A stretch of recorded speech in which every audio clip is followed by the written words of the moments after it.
I'm Michelle, And I'm Catherine, and we're here at the Healthy, Hurried Human podcast. where we talk about keeping pace in a world that never slows down.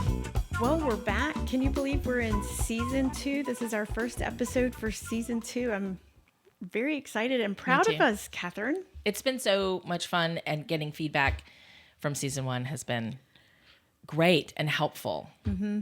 Really helpful. It has been, and I really like that we're hearing from listeners. It kind of feels good that, hey, we're not just talking to each other. It's never been a problem. We're highly entertained with each other. So we are.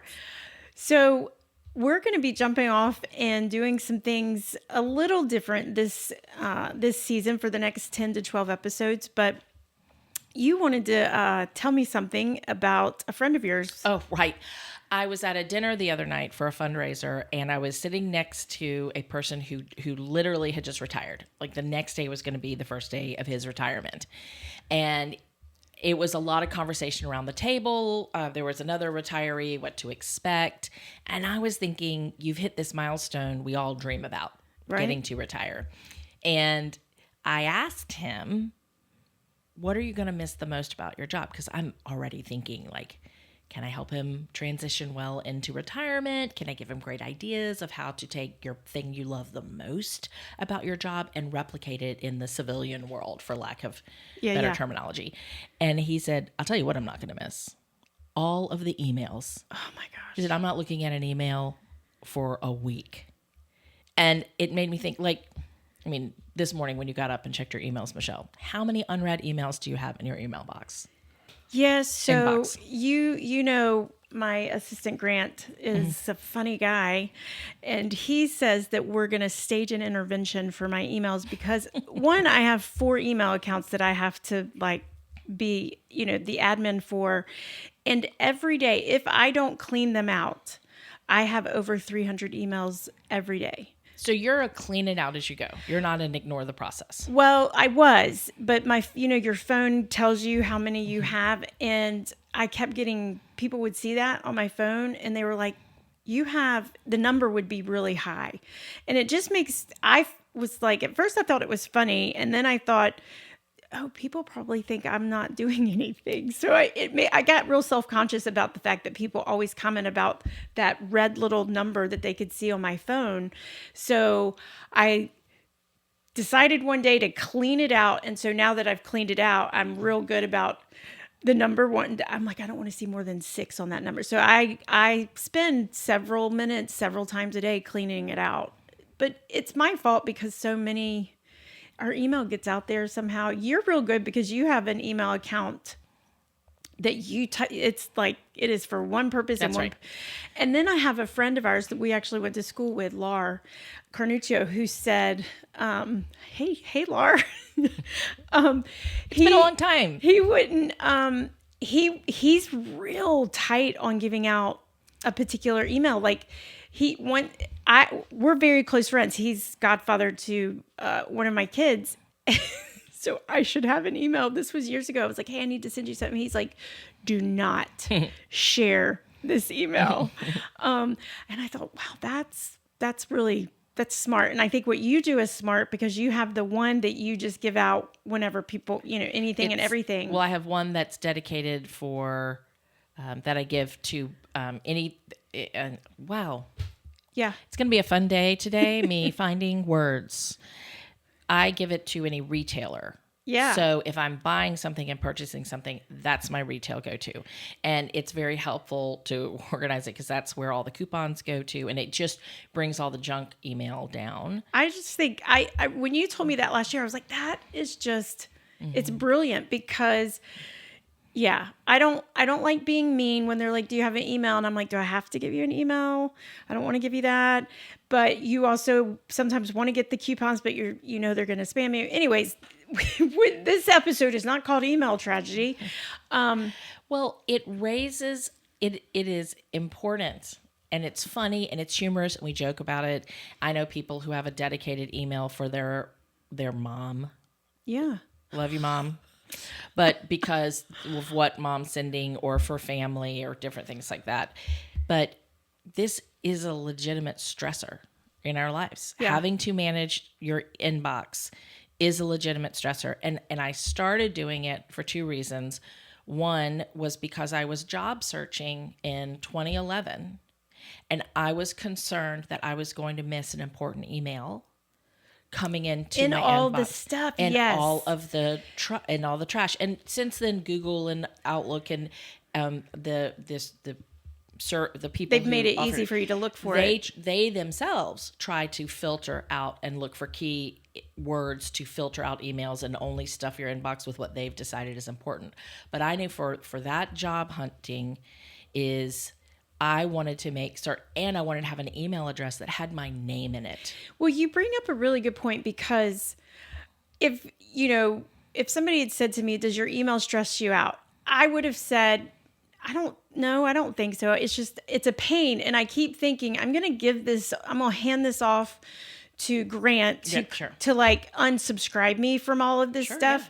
But then I'm like, I can't release this, because what if I unsubscribe to something I need? But you just brought up something that I'm like, oh, I do get stressed out about it, because I am a serial deleter, because I just go in and delete, and then somebody will say, you didn't respond to that. And I'm like, oh gosh, I'm sorry. So that does stress me out. And two, I do get stressed that I'm going to miss something in all of the minutia. Volume of the emails, that there's going to be one, and I get junk in all four of them. Right. I have not been able to tighten it down you or Lawrence when it comes to that. Well, even in that, it's still hard to find, and for there are memes out there about trying to search for the email and using keywords to try to search for the email, and how they act like they can't find it. Yes. And it is a major source of frustration. And another topic that we're going to talk about is generationally how people use emails. Yes. And some generations only want to communicate through email. And the whole joke of this meeting could have been an email, but also the reverse of that is this email should have been a meeting. Oh yeah. And so we're now dependent on emailing back and forth. And there's some, like the younger generations that are in the workforce would prefer to just send back and forth. So then you have 12 emails about the same project that are one line per, and then they group them and that you a try 15-minute meeting could have taken care of. Yeah, but it's going through the list because your email server has decided to group them or ungroup them. Yeah, let's not start on that one, because there's one in particular that we are like, oh, I want to choke them over there and how they do it. Oh, yeah. So we're going to be diving into workplace well-being because it's important. And the reason it's important is because the workplace is the practical arena where self-mastery and emotional fitness, it shows up and it gets tested. And we find that it either helps or it hurts people. And to me, I love this concept that you and I have been bouncing back and forth about, the workplace being this arena. I mean, this is where we're living it out. We love the Healthy Hurried Human podcast because we know that anybody, wherever, because you have some young nieces and nephews who are just kind of starting off in life, who are really getting a lot from it. Shout out. Love you guys. Anybody in any life stage is going to get real good practical help listening to this. But we're applying Healthy Hurried Human to the workplace because it's where we spend so many of our waking hours. And go ahead. And I love the term arena, because when we were first talking about that and you brought that wording up, this is an analogy I could spend an entirely too much time running with. But if you start thinking about your workplace like an arena, it's when you show up not to fight like in boxing necessarily. Or gladiator. I think of horseback riding and dressage and hunter jumper and all of these competitive things. The arena is where you go and you do your best performance you've been working on. You are called to a stage. I think of a rodeo, and guess what I'm wearing today? Yeah. My cowgirl boots. Too bad you can't see them. Let's not get a shot of the footwear today. I was not expecting that to be on camera. But this is a great way. I really read that sentence again. Like every part of that statement is Read it again. significant to what we're going to do. So the work is the practical arena where self-mastery and emotional fitness shows up, gets tested, and it either helps us or it hurts people. I mean, you are going on the stage, you are walking into the arena, the spotlight is on you, and you are and if you think about preparing for a competition or preparing for a meet or any of those analogies, this is where it comes to light. And you know what proves? Because there's probably people listening going, really, guys, you're making a big, like, it's not that. And here's where I would say, let me take you back to even if it's only been one time, but everybody has experienced the Sunday blues for Monday morning. And it's that, I have to perform tomorrow. Guess what? I do not get the blues thinking about performing on Friday afternoon. I do not get that because it's different. When we go into work, we do know we have to perform at a certain level, and that's why we get that like snag of like, ugh. So the arena is a really good. We've latched onto something, so you guys this season are really going to hear it. And this is really to the core of Foxygen Consulting. Is we want everyone that we work with to feel confident that they are walking into that arena in their best self, that two-sided coin of self-mastery and self-awareness as you grow and mature in that, which is the whole purpose of you creating the wheel in the first place. Like all of this goes back to the fact that best foot forward, walking in with the confidence you've done all the training you can handle what comes. So at Foxygen, that's exactly right. We believe that we have practical solutions in practical ways that we can help achieve this. There are ways that we can achieve this emotional fitness, this well-being, this workforce that's healthy. And it's not to say that you don't have to bring your best self in other places. It's just that this is where we're spending a lot of time. 40 hours a week, if you're lucky. 60 hours a week is more typical. It is where you're on display, you're being paid for what you're doing. A lot, no pressure, but a lot rides on it of you being successful there, especially in this job market and economy. Right. So there's a lot of pressure, and really, truly, this emotional fitness, which is a term I'd like you to explain more. That's a term that Foxygen has used a lot. And so I'd like you to explain that more, but is not something that has been highlighted. We've talked about personality in the workplace. We've talked about, working genius. We've talked about ways that you perform a team. We have titles in an org chart. That's right. But we realize there's a piece that's been missing, and it's the emotional health, well-being, self-mastery. Relationally thriving. Yeah. Yeah. The self-mastery part of it has been missing. So this season, the next 10 to 12 episodes, we're going to cover things like bridging the knowledge gap in industries. That's going to be a good one. In fact, I think that's next week's episode. We're going to talk about how to engage Gen Z. You and I know this. We get asked often about this from our leaders, business leaders. I'm scratching my head on this next generation. So we're going to dive into that. We're going to talk about helping employees see the impact of their work, the line of sight. Line of sight. That's one of your favorites. We'll be covering things like the engagement crisis and micromanagement. Like, that's not a very fun, warm conversation. And many other things we're going to be talking about. I don't want to list the whole episode, our whole season, but those are some of the things that we're going to be diving into, because we're going to see how the wheel that we've created and the appraisal, how that matters in the topics that we're digging deep in.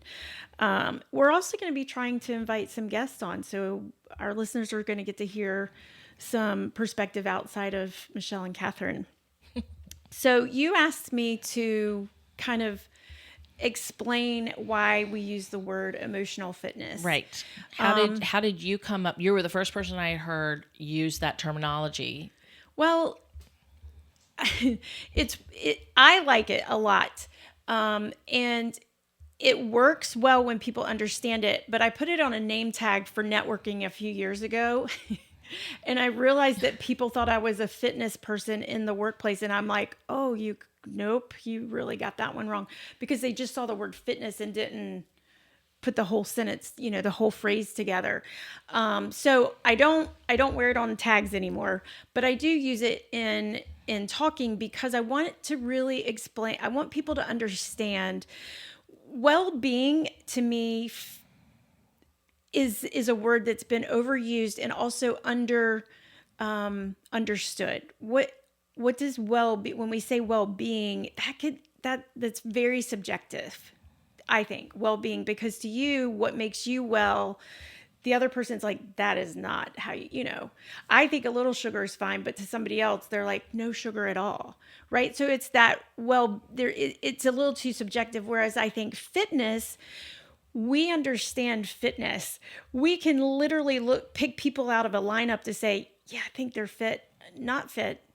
And when it comes to emotional fitness, we may not be able to pick each other out of a lineup on, hey, you're emotionally doing okay or you're not doing okay in a lineup. But as we start to talk to people, we've all been there and we're like, something's off, or they're not doing okay.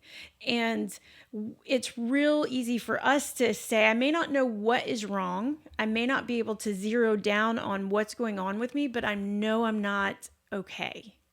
And so fitness it's a broad term, like your level of fitness can be, vast, but whether you are well or you're not well.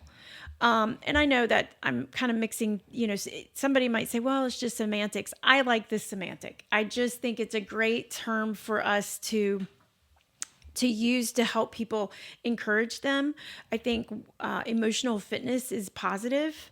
So I don't know where maybe because my husband's really into physical fitness and I'm really into emotional, fitness. So one of the first analogies you used with me when I came on board of Oxygen and we started talking about this, because I questioned it, was the analogy of the nutritional. That's right. A bracket or box on the side of the cereal box. On the side of the cereal box. And I've recently downloaded a calorie tracker. Right. And it is fascinating to me, all the different things that you put in there and how it compiles and everything. And I'm learning a lot more about. It's making me a lot more aware and conscientious of the fact of like, oh, you're only supposed to eat one Brazil nut, not 3. Like what the nutritional impact is of 3 Brazil nuts versus 1. That's right. And this is not to say that, obviously like added in sugar versus naturally occurring sugars, your body processes differently, but it is an awareness. And like our empowering questions, it brings clarity, not a solution. I found a specific tracker that brings me clarity. That's right. It doesn't create a fitness plan for me. That's not what I was looking for. And so let's talk a little bit about because that was the analogy you used for me. That's right. About how does this emotional wellness, is it just bringing clarity or are we also laying out a fitness plan? So you just kind of created the bridge there. So emotional fitness that's exactly right. I was on a mission that I wanted people to have the same ability, and you've heard me say this over and over again, to appraise, when you open your eyes in the morning, you're like, this is going to be a great day. This is going to be a crap day. I didn't get enough sleep. I feel dehydrated. Like, how to do run the system, right? And we've been taught that so much in our life through your doctor, your parents, whatever. We've got it into it. Now, whether we do it or not is a different thing, but we know how to run the system. And I've been on this mission that I really wanted to teach people a way to do it for themselves mentally, emotionally, and relationally, because those things are where we live from. If those things, that is what life is. That is otherwise right. We really are just a rat on a wheel. And so Nothing against rats. I kind of, to me, it goes hand in hand. The way I turn the cereal, that's how I decide whether my kids get the cereal or not, is because I'm looking at a few things. I'm not looking at everything because I don't know if I care about the vitamin K, but I care about the protein, the sugar, and the ratio. I care about that stuff. So I know how to run down that label really quickly. And I was on a mission to create something to help people, if they will do it and practice it, because it's a tool to help them be able to appraise how they are doing their emotional fitness. So that's where the term, thanks for helping me get there. So it's in that same way that we, season 1, we wanted everyone to know, what are the spokes on the wheel? Why are these important? What are they? How are they a support to your That's right. smooth sailing, to keeping up pace and running smoothly? One of the spokes or two, they get broken. The wheel doesn't turn. It's right. clunky. It's that That's you right. take the shopping cart back. All right. That's right. It's clunky. I love that. The clunky. And so it's not enough to just bring awareness to saying, hey, these are the areas that make you emotionally fit, mentally okay, and relationally thriving. It's not enough just to know these are those things. We created a product so that people could kind of do that nutritional label over themselves. It's our appraisal. Well, we also call it an appraisal, not because it has the value, but also it's not a test. It's not something that you can score high or low. It's not a number. It's really an overall understanding. Let's go and look at it. Let's see which one of these has its. It's bringing you back to self-mastery over and over, and self-awareness, which are the same side of the two different sides of the same coin.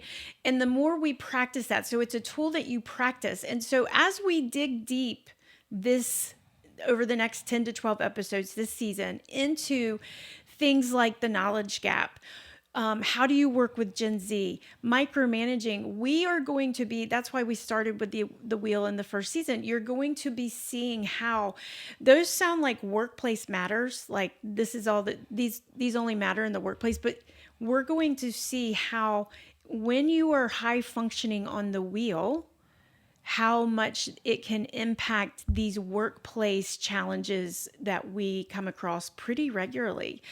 So that is kind of a plug and a look back to season 1. This is where we're going for season 2.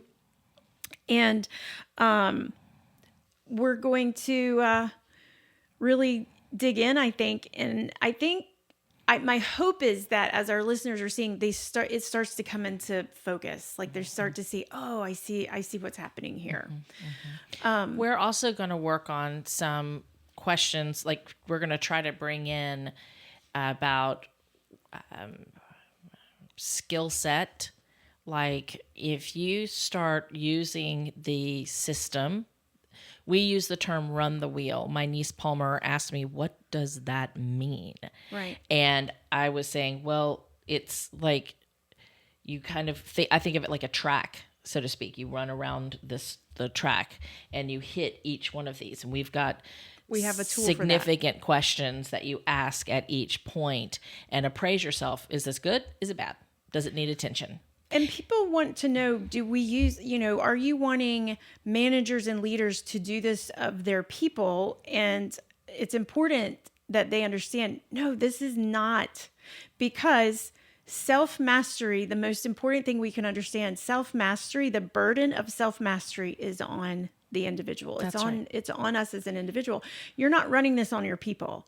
Right. But we believe that as a leader or a manager or an influencer of people, that if you're running the wheel for yourself, you are going to be able to help speak into or lead and guide others, because you will be aware. You'll be more aware of where they're not doing okay, or where maybe their will is, what was the term you just said, about being off with the buggy, your car? Clunky. You'll be able to know when other people are clunky and offer the tools and the help to do that. You had asked me recently a really good question is, how do companies know when it's time to hire us to help them do the wheel, work the wheel, teach them the appraisal. Do you remember asking me that? Yeah, I remember asking twofold question of when do we know ourselves? What are personal indicators that say you need to go sit down and do this appraisal, like take a step back? And I was hoping you would and I guess it's just true for everybody. Like we have one client that we've advised that they have this routinely, like every 2 months on the 15th of the month, you sit down and just do this, just take an assessment of yourself. It's like sitting down and checking your blood pressure, or just you get into a habit and a routine of saying, how am I doing? How am I doing here? Another one is if there's a flare up, right? For lack of a better term. You might run the wheel every day until you're out of maybe circumstances. You know, it could be situational or circumstantial. You run that wheel every day. Well, or you, like for me, I realized, I'm overreacting in every situation, I was going to the extreme in my mind of everything felt like a crisis of, oh, there's a noise coming from my refrigerator. Oh, great, it's dying. I'm going to have to replace it. And I began to notice that I was jumping to these extremes. And I thought, oh, something's out of kilter. And so on one hand, this is a personal thing. But for a workplace who wants to say, That's hey, right. I believe in the system, does everybody need to do it? So my answer to that is I believe an organization would do well to bring us in and help let us teach them and train them the wheel and do the appraisal when they want to elevate the people side of their business. They want to elevate it. Also, in that same vein is when there's been change, change happens all the time in many different ways in a work organization, whether it's acquisitions or it's layoffs or the leadership change. So really what you're saying is if any of the major stressors that happen in the company, this is a great time to bring it in, because your employees are going to be stressed out, and they may not be able to have the time or space to talk to you about it, and they may not know how to process it themselves. That's right. But, moving, change in leadership, change in product, downfall, Systems, layoffs. Bringing in a new system. I mean, goodness, anytime you put another element into the workforce, it's a great time to bring in the training. Actually, I would say if you're anticipating some change coming into your work environment, if you have the leadership, get on board with this now, because you want to be able to apply running the wheel, doing the appraisal, teaching your people how to do that as you're going through that change. So really inviting us in before it takes place is probably the most spectacular time, but anytime there is change. But I really just like to say that when you want to, as a leader, whether you're the manager, you're the HR director, you're the CEO, and you want to elevate the people side of performance, this is when we can help.